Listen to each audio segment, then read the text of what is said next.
Hello everybody, welcome back to the James Lawrence Allcott channel. It's a video that we called a little while ago. Did we expect it to be this soon? I think we thought it might do. Rafa Benitez, of course, has been sacked by Everton, and they are on the look for another manager. Just 6 months, quite a positive start under Rafa Benitez, but then after that, 6 points from 39. I think I might be wrong or right with that, who knows. But ultimately, not enough goals, certainly not enough energy, ideas, passion, and certainly not enough trust and, I guess, any kind of love from the fan base towards Rafa Benitez. I don't think I've seen anything as clear-cut as this in terms of having someone who's so experienced and high profile and with such a standing in the game be kind of melted down to something that is so unwanted. Incredible stuff. But as I said, we did a video, My Problem with Rafa Benitez, a while ago. I say me. And I think from a neutral's point of view, it just did really feel like this was never going to work. You know, the sort of the starting point was so precarious. The turbulence was so guaranteed. And it felt like he was on a tightrope from the start, because ultimately he's not one of them. And yes, it's the modern game. Yes, there's a broader understanding of, you look, if someone's got the pedigree, you bring them in. But in a club like Everton, with the history that they've got, it wasn't necessary. Rafa Benitez was on the sort of CV of it all. Yeah, he was a good fit, but the soft skills are what have hurt both, I guess, the top level and Rafa Benitez himself. And we'll talk about managers that could replace him in just a second. And Everton fans, talk to me. I want to know how you feel about this. Is there any part of you that feels any kind of remorse for how Rafa Benitez has been treated, or is it just one of those where this was wrong from the start and it was so dangerous? It felt like it from the start. It didn't feel like it was ever truly going to work, and he had to hit the ground running. He initially did so. I think the loss of Dominic Calvert-Lewin has really, really hurt him, and he hasn't been able to recover. And also there is some truth in some of the stuff that he said in terms of the problems that have been there and built up over the years. You know, that line of, when you get a new manager, don't let them buy the players that they want. I think the more I kind of see all this stuff happen, and the more that kind of financial fair play does play a part in football, the more I think that there is such truth in that. And it's the blind leading the blind a little bit when it comes to Everton. And really, this sort of like saviour manager that they had with David Moyes has never been replaced.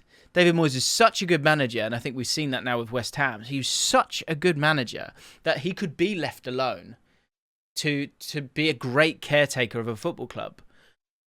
I mean, and if you look at him at West Ham, that West Ham, the sort of ownership there has not been one that's, when it's been their choice on how to do things, it's been something that hasn't worked. You could see why West Ham are doing well right now. It's because David Moyes has got huge responsibility when it comes to the club and building the club. And it can work, but it works less and less because there is so many factors that you've got to sort of stay on top of.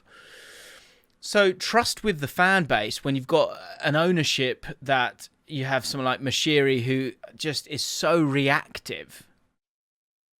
It just makes it very, very difficult. So in terms of CV, Benitez was a good shout, but there are intangibles when it comes to a manager.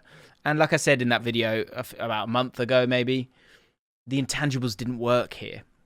I also think there's some weird elements here in terms of the amount of power that Rafa Benitez has had, and to now make a change when you've gone through such turbulence. I guess there is a breaking point at times, and losing to Norwich with how they've been so far this season is clearly that, as was the performance.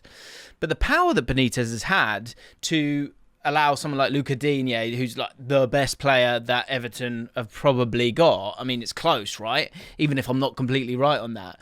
To lose someone who could have had a testimonial at this football club, who loved the club, and you saw that in the message that he put out when he left, to then lose someone like that. Now, I know they needed the money and they might have needed to sell him otherwise, but you weakened your position, certainly.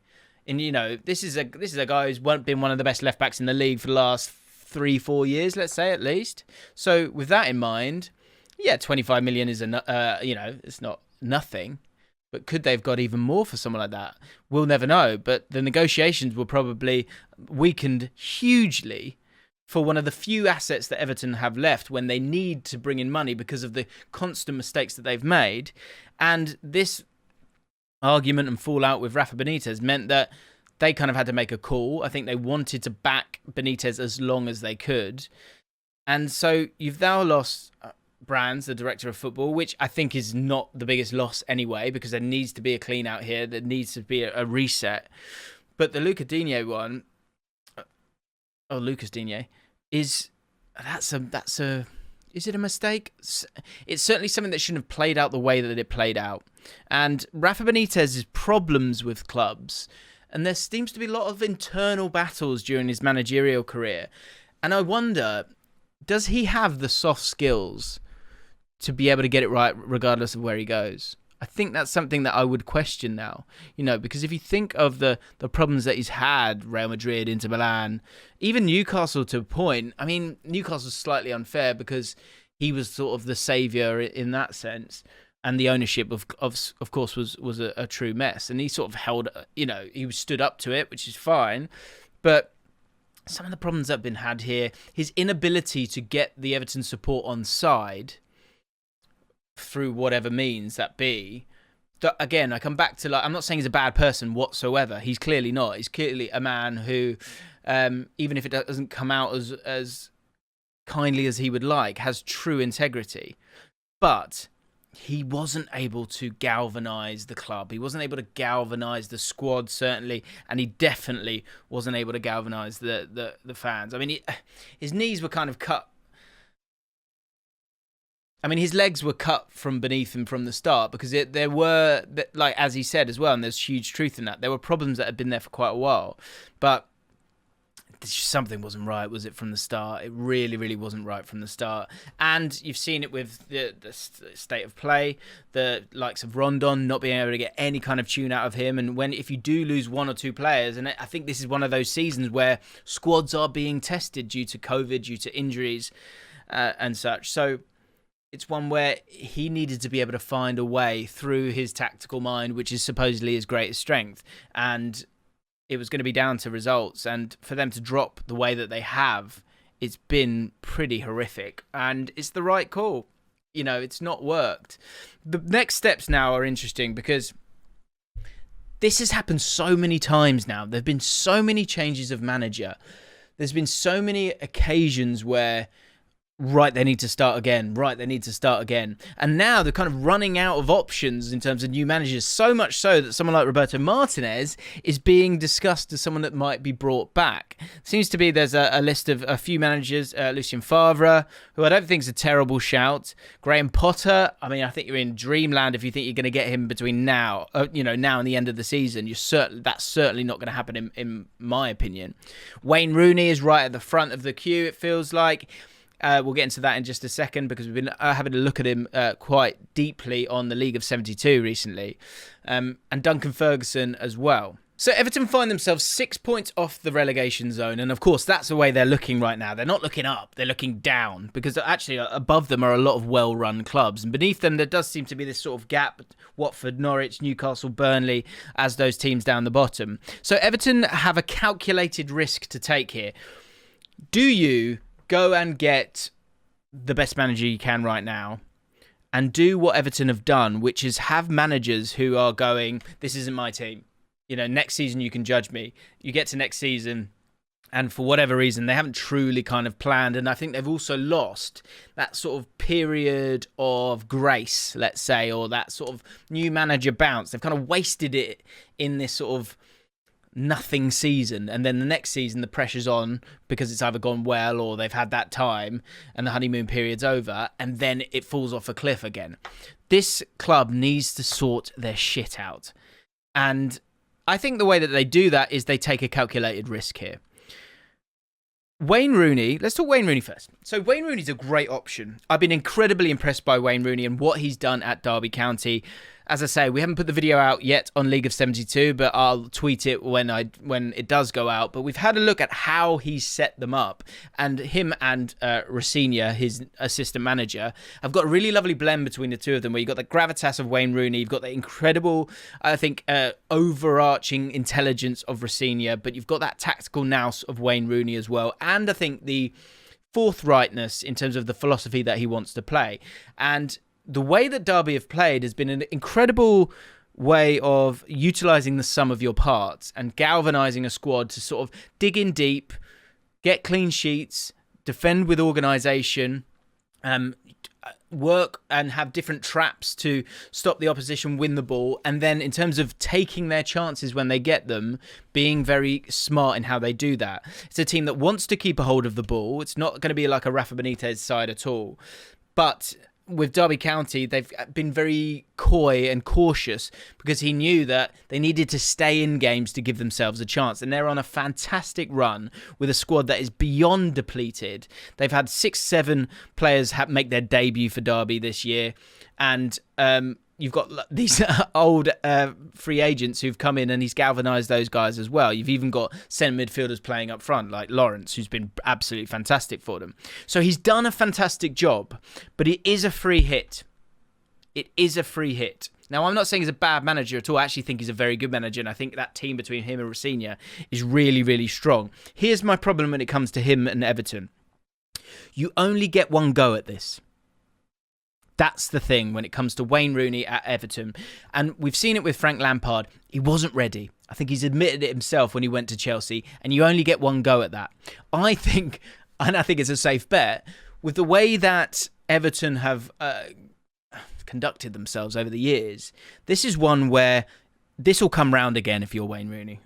So, in time, he needs to continue his education where he is and just continue to learn by having those games. We talk about it with youngsters when it comes to playing games. You need 150 games. And if you can keep your reputation intact and then still kind of make that step up, he knows what modern football's about. So that's not a problem. But to jump into that Everton job, there's a whole host of skills that he hasn't got experience in terms of building a squad with top-notch recruitment. He hasn't done that because he's been dealing with the scraps that he's been given. So, I mean, yes, you could move him into this with a squad that's an utter mess right now, but you're going to have a lot of players that are going to go out. You're going to have to be very switched on in terms of your recruitment with those players coming in. So I don't think Wayne Rooney's the right call here. Yes, you might get an element of excitement. He's an Everton guy, and I think he's a good coach, and I think he's a good manager, more importantly, because I think he's happy to have that distance. But this is not the time. It's not the time for Wayne Rooney to be the Everton manager right now. It really isn't. The understanding of how good he is when it comes to recruitment and the broader point of Everton recruitment or football teams recruitment, full stop. Does it come from the manager or does it come from on high? Regardless of that, Wayne Rooney has been dealing with what's been given to him and has been incredibly adaptable and deserves huge credit. But this job is not the right job for him right now, in my opinion. And you will waste the opportunity of having Wayne Rooney as Everton's manager, and you won't be able to go back to it because all those dreams will have been burnt down. Martinez, you can't go back to Martinez. That just doesn't work. Everton fans don't want this either. Lucien Favre, I don't hate it. I don't hate it at all. For me, this is what I would do. I would go take that calculated risk and I would give it to Duncan Ferguson. I think you'll get a certain level of passion and standard from Duncan Ferguson. I think we've seen that before. Bring in Leighton Baines as well to help with that. Two players that are loved and given that, that counter opposite of Rafa Benitez in terms of that trust of Everton and the Everton fan base. Galvanise the fans, hopefully galvanise the players. Play 4-4-2. You've got Dominic Calvert-Lewin coming back. Facilitate getting the ball to them. But they could also play in a 3-5-2 as well, which would suit this team as well. Utilise the players that are coming back. Dominic Calvert-Lewin's coming back. It can get better. And with a 6-point gap at this moment in time, I think it's, as much as the personnel isn't great, I think the situation is getting better. And I think it's, as much as it's a tactical thing, it's really about effort, endeavour and confidence. And Duncan Ferguson, yes, there's an element of risk here. And what could happen is you get that little bounce and then you continue to fall off a cliff. And we could get to 32, 33 games and Everton might be in a sort of a dangerous position. But I feel like that's the best calculated risk that you make right now, where you don't add more money to a squad that you're not happy with and you're going to have to reset. But what that does do, especially if Duncan Ferguson can get a tune out of these players, is you can then go, and this is brave, it's punchy, could it even happen? Probably not, and you certainly won't get it right now. But if you want someone like Graham Potter, or if you want to go and get that exciting name and utilise that sort of new manager bounce that you will get from them, give them time. Go and talk to people. Go and get that great manager and go on, let's see your presentation. Let's see your presentation in terms of how you deal with this squad and how you fix it, who you sell. And the stranglehold financially that was upon Rafa Benitez won't be as severe come the summer. So get through this season with someone that you know is not going to be the end manager, and then get your ducks in a row to get players to leave, understand the players that you want to bring in, have a new manager start at the day after the season ends, and allow that manager to have a full pre-season with the understanding of the conversations that need to be had for the squad there. Just be clever. Just be cute about it. Get the club sorted out. I've heard stuff about an internal review as well. I mean, that sounds like a good idea, because it's got to be tough to be an Everton fan right now, because this is a mess. This is an utter mess. And just bringing in a new manager and buying some players for them. I mean, you've even kind of done it back to front, where Benitez hasn't been able to bring too many players in, but right at the end of it, you've gotten rid of a player that maybe you wanted to keep a hold of and brought in Mikalenko or two fullbacks. I'm not saying they're bad players, but they might not be players that the new manager would want. So they've got to stop this. Get to May, and that's what I would do.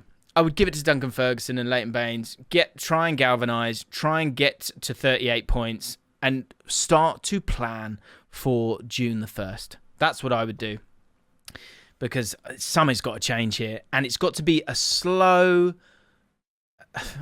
vision. A very clear vision. Get your head up and look.